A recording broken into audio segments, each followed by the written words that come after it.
The most common question I get from aspiring Pilates teachers is, how do I prepare for a Pilates instructor training program? So that's what we're going to be covering in this video. My name is Beth. I'm founder of Trifecta Pilates, and although I've been teaching the method for over 20 years, I still remember when I went from Pilates as a really good personal workout to I want to be a Pilates teacher. And there's definitely some elements that you can focus on during this time period to really take it from a personal practice to start thinking about the teaching mindset that is really going to be helpful for you as you enroll in a Pilates teacher training program. Now, there is a misconception, I think, when you start looking at the curriculum that you'll be going through the training process. And yeah, you understand you're going to be learning exercises and different variations, going through class structure, effective cues, all of these different elements, and of course the supportive element of learning more about the body, anatomy, and special considerations. It's this more cognitive process that people will be like, what book can I read? You're going to get into all those nitty-gritty elements in your teacher training program, and any well-rounded experience is going to include a huge portion of experiential work. Pilates is a movement practice after all. It's not just all in your mind. And so during this experiential work, this is where you put everything you're learning into action with practice teaching, observing classes, and something you can focus on right now is continuing to take Pilates classes. And I know it sounds simple. It is, yet there's a few extra details that you can focus on during this prep phase that can be really helpful. Number one, focus on a consistent Pilates practice. Now, if I am giving suggestions for someone who is just simply moving with Pilates, a consistent Pilates practice could be 3 times a week you're going to move with 30-minute workouts. But you're interested in enrolling in a teacher training program. And most likely, you'll be teaching full-length Pilates classes. That's the standard. And so you want to get your body really comfortable and prepared to move with full-length sessions. So if you're at maybe 30-minute classes right now, slowly turn that up and go 40 minutes and then 50 minutes so that you're starting to get more physically conditioned for the longer length Pilates class. Even though on this YouTube channel and within the membership and app, I still teach short classes and I still move with them for my personal practice. It's my first 12 years of teaching Pilates. I pretty much only taught sessions that were between 50 minutes and 60 minutes in length. Once in a while, I would teach more of an introductory Pilates class that was 30 minutes. So standard practice, whether you're teaching in a Pilates studio, gym, rec center, out of your home, is going to be around that hour mark. I really encourage you to explore different types of classes during this time period that are in alignment with the teacher training program that you're interested in. What does this mean? Is if you want to focus on teaching mat Pilates, do mat Pilates classes. Sure, it can be with different pieces of equipment, such as a resistance band or magic circle. And yet, if you're wanting to pursue a comprehensive teacher training program, well, you'll want to work on the reformer and Cadillac and the larger pieces of equipment that are standard in a Pilates studio.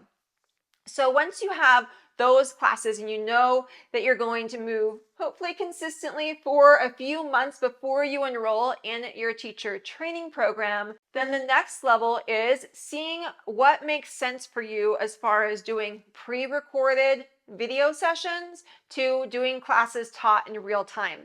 And although I love moving with pre-recorded video sessions and I believe strongly in them, there's also an opportunity and benefits for moving with classes taught in real time. It's one of the reasons why I still teach them both within the membership and app during the teacher training program, and also I teach a handful of live sessions in my community. So there's a different way, a slightly different way I would say I would teach with these real-time sessions because I'm able to see the participants. I'm adjusting the pace of the class, the exercises, the words them saying, the cues are informed by how people are moving with the session, how they're feeling that day. And this is something that you just can't capture by only moving with pre-recorded classes. So do a blend between video lessons and sessions taught in real time. Another blended approach that's really beneficial is alternating between group classes and private. Now, private classes are amazing because you get to really focus just on your Pilates practice. Whoever you work with, that Pilates teacher is going to personalize the exercises, the cues specifically to you. We can do this a little bit in a small group class, but even more so in that private session. And my recommendation is when you take a private class, take that information back into your group class, back into how you move with a pre-recorded class or your own self-practice. Now, some people just enjoy more of that private session, so they'll do more of those. Some people enjoy more of the group session, but I encourage you at least do one, if not a few, if you're considering enrolling in a teacher training program. During this whole time, you're establishing that consistent Pilates practice. You're taking different types of classes in different ways. It's the perfect chance to layer on that teaching mindset. And what I mean by that, start noticing maybe some extra nuances about the class. Why does the Pilates teacher sometimes teach 100 with the legs bent compared to legs straight?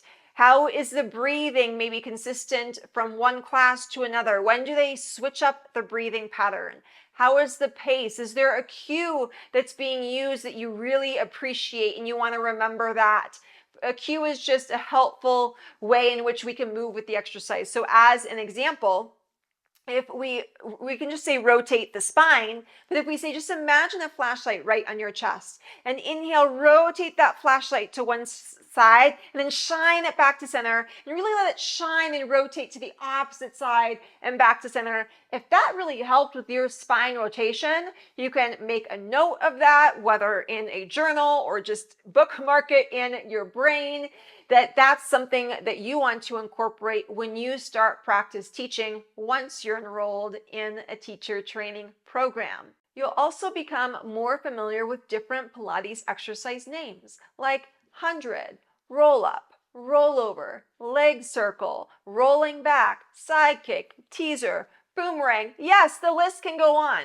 Now here's the thing. If when I went through that list, you knew a few of the exercises, amazing. And if you didn't know some of the exercises, that's okay too. When I enrolled in my teacher training program, I had never moved the rollover exercise before. I didn't even know it existed.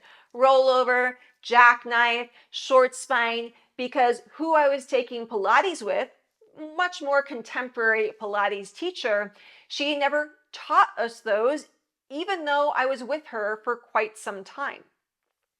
But because I had established a strong, consistent Pilates practice and a really good foundation, which she was really great at, it really was the springboard then so I can learn other Pilates exercises.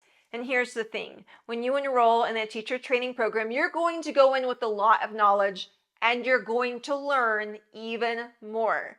And what's really helpful is not trying to progress to the most advanced level Pilates exercise or class during this practice period, but instead, I always like to think of you're challenging yourself intelligently with Pilates. So you're finding just the right class and variations where it's not necessarily always easy. Foundation in Pilates doesn't mean easy, right? Yet you're not pushing beyond what is going to be beneficial for you at this point in time.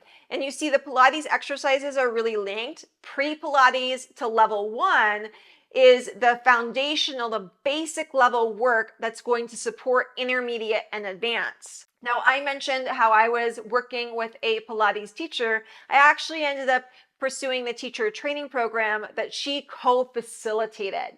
And this was really helpful because I was already familiar with the way in which she taught and the exercises. And so the new elements, it wasn't like all new. There was a really solid understanding of her way of teaching, and then we just layered on top of that. So maybe you've already done some research and you've narrowed it down to the teacher training program that you want to enroll in. Make sure that you're taking classes from either that Pilates teacher trainer or taking classes just from that studio, from that school of Pilates is going to be really helpful to go into the teacher training program. One final element that's really important is when you come to your Pilates practice, you need to ditch perfection. Do not try to get your Pilates practice perfect before enrolling in your teacher training program, during the experience, or even afterwards.